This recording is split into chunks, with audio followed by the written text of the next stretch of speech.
നിങ്ങളുടെ favourite shows ഇനി ഒരിക്കലും മിസ്സാവില്ല. ഇപ്പോൾ C5 കാണും നിങ്ങളുടെ ഫേവറേറ്റ് ഷോസ് തികച്ചും സൗജന്യമായി. ചായ കുടിച്ചു കഴിഞ്ഞ് ഞാൻ തിരികെ ബൈക്കിന്റെ അടുത്തേക്ക് ക്രോസ് ചെയ്യാൻ പോയ നേരത്തെ വണ്ടി വന്നിടിച്ചത്. അതേ വണ്ടി തന്നെയാ ഞാൻ വ്യക്തമായി കണ്ടത്. പോയ വണ്ടി അപ്പൊ തന്നെ തിരികെ വന്നതുകൊണ്ടാ എനിക്ക് സംശയമുണ്ടെന്ന് ഞാൻ പറഞ്ഞത്.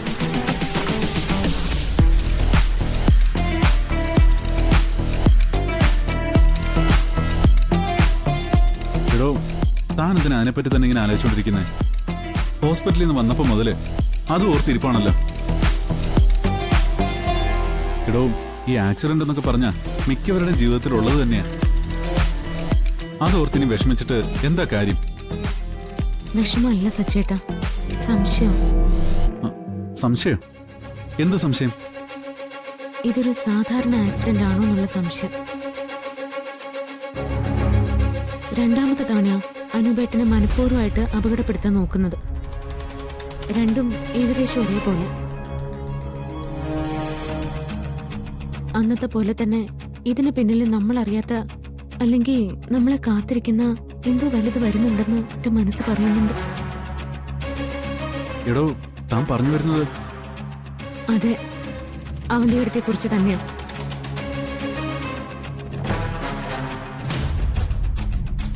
അവന്തികടത്ത് ഇന്ന് ഹോസ്പിറ്റലിൽ വന്നപ്പോ മുഖഭാവം നീ ശ്രദ്ധിച്ചതാ. അതുപോലെ തന്നെ ധനുഷിന്റെ ഇരുവരുടെ മുഖത്ത് വിജയിച്ച ഭാവമായിരുന്നു. താൻ പറയുന്ന പോലൊക്കെ ആണെങ്കിലും എന്തിനെന്ന ചോദ്യമില്ല അവിടെ. എന്തിനാവോ അത്? മാലയുടെ കാര്യത്തിൽ വെറുതെ ഭയപ്പെടുത്താനാണെങ്കിലും നടക്കുന്നെങ്കിൽ നടക്കട്ടെ എന്ന് കരുതി ഞാൻ 2 ദിവസം സമയം ധനുഷിന് കൊടുത്തില്ലേ? ആ 2 ദിവസം കൊണ്ട് ഇതൊക്കെ നടന്നത്. അതിന്റെ അർത്ഥം അജയന്റെ കേസിൽ നിന്നും നമ്മുടെയൊക്കെ ശ്രദ്ധ മാറ്റുക എന്നുള്ളത്. അവർക്കറിയാം അനുപേടിനെ നോവിച്ച ഞാൻ മറ്റെല്ലാം താൽക്കാലികമായിട്ടെങ്കിലും മറക്കുമെന്ന്. അതോടെ ധനുഷിന് ഇവിടെ തന്നെ കഴിയാമെന്ന്. എന്റെ ഊഹം ശരിയാണെങ്കിൽ ആതിരയ്ക്ക് ഹോസ്പിറ്റലിൽ വെച്ച് ബ്ലീഡിംഗ് ഉണ്ടായത് വെറുതെ അല്ല.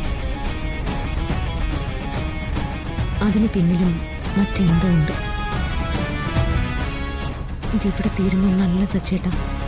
ഇത് വിധിയെന്നോർത്ത് നമ്മൾ സമാധാനിച്ചിരിക്കുന്ന സമയത്ത് അടുത്ത അപകടം ഉണ്ടാവും. അത് ഞാനോ സച്ചേട്ടനോ അല്ലെങ്കിൽ നമ്മുടെ കൂടെ ഉള്ളവരാരെങ്കിലും ആയിരിക്കും.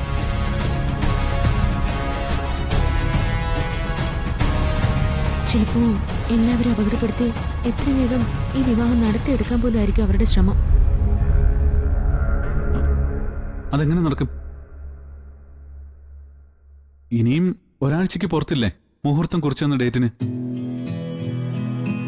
വിവാഹം കഴിച്ച് ഭാര്യ ഭർത്താക്കന്മാരായിട്ട് മര്യാദയ്ക്ക് ജീവിക്കുന്നവർക്കല്ലേ സച്ചേട്ടാ പൊരുത്തവും മുഹൂർത്തവും ഒക്കെ.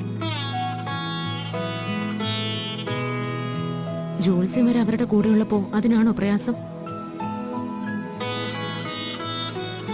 അവരുടെ ഉദ്ദേശം എന്താണെന്ന് അറിയുന്നത് വരെ നമ്മൾ സൂക്ഷിക്കണം. അടുത്ത അവരുടെ ലക്ഷ്യം ആരാണെന്ന് അറിയില്ലല്ലോ.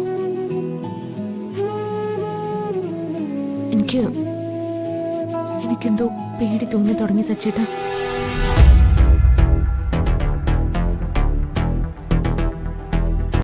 ഡൗൺലോഡ് ചെയ്യൂ C5 ആപ്പ്. കാണൂ എല്ലാ എപ്പിസോഡുകളും സൗജന്യമായി.